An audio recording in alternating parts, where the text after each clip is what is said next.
राम भोगले सरांकडे जाऊया. सर, आपण बघतोय की वेगवेगळ्या गोष्टी अर्थसंकल्पामध्ये मांडलेल्या आहेत. उद्योगासाठी देखील काही गोष्टी आहेत, काही सर्वसामान्य मध्यमवर्गीयांसाठी, पगारदार वर्गासाठी गोष्टी मांडलेल्या आहेत. त्याचा फायदा कसा होईल याचा आपण उहापोह करतोय. तुमच्या मते या सगळ्या गोष्टींचा फायदा कसा होणार आहे? आणि जी काही दिवसांपूर्वी चर्चा सुरू झालेली होती की 90 तास काम केलं पाहिजे एखाद्या माणसानं, तर त्याबद्दलचं तुमचं मत काय आहे की खरोखर एवढे तास काम केल्यानं आपण प्रोडक्टिव्हिटी वाढवू शकतो का? आणि त्याचा देशाच्या आर्थिक प्रगतीला काय फायदा होऊ शकतो का?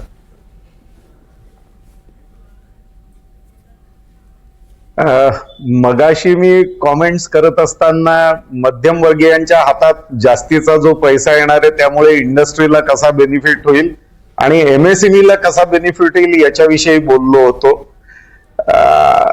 बँकांचा कर्जचा जो व्याजदर आहे तो कमी व्हावा हे साठे साहेबांनी जे मत व्यक्त केलं त्याच्याशी मी सहमत आहे. पण आपण जेव्हा कर्जावरचे व्याजदर कमी करण्याकरता प्रयत्न करत असतो त्याचबरोबर डिपॉझिटवरचे व्याजदरही कमी होतात, हेही आपण लक्षात घेतलं पाहिजे.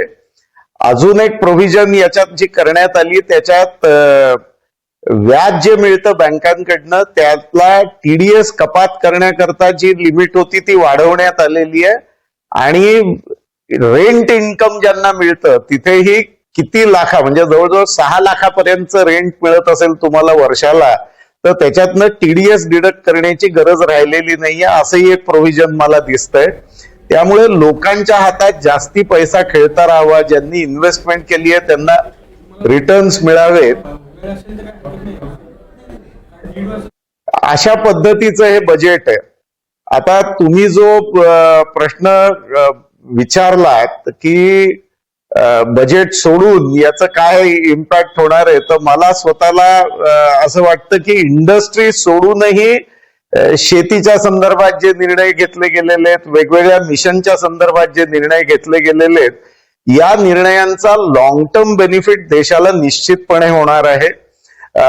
शॉर्ट टर्म मध्ये हे निर्णय खरं म्हणजे लोकांना कळतही नाहीत आणि त्यांच्यापर्यंत पोहोचतही नाहीत. आणि अनेक पॉलिसीज सरकारच्या अशा असतात की ज्या लोकांपर्यंत पोचायला साधारण 3 ते 5 वर्षाचा वेळ जावा लागतो. त्यामुळे बजेटमधल्या अनाउन्समेंट्स आणि प्रत्यक्ष लोकांपर्यंत त्याचे बेनिफिट पोचणं याच्यात एक टाइम लॅग असतो आणि तो टाइम लॅग 1 ते 1.5 वर्षापासून ते साधारण 4-5 वर्षापर्यंत असू शकतो. तर त्यामुळे बजेटचा इम्पॅक्ट हा शॉर्ट टर्म आपण बघत असतो की टॅक्स किती कमी झाला, पण लॉंग टर्म इम्पॅक्ट कडे आपण लक्ष दिलं पाहिजे की त्यांनी देशाच्या प्रगतीला हातभार कसा लागणार आहे. आणि माझ्या दृष्टीने ज्या प्रोव्हिजन्स केल्या गेल्या आहेत किंवा जी दिशा या बजेटमधनं दाखवली आहे त्यातनं लॉंग टर्म बेनिफिट्स देशाच्या दृष्टीने बऱ्यापैकी होणार आहेत.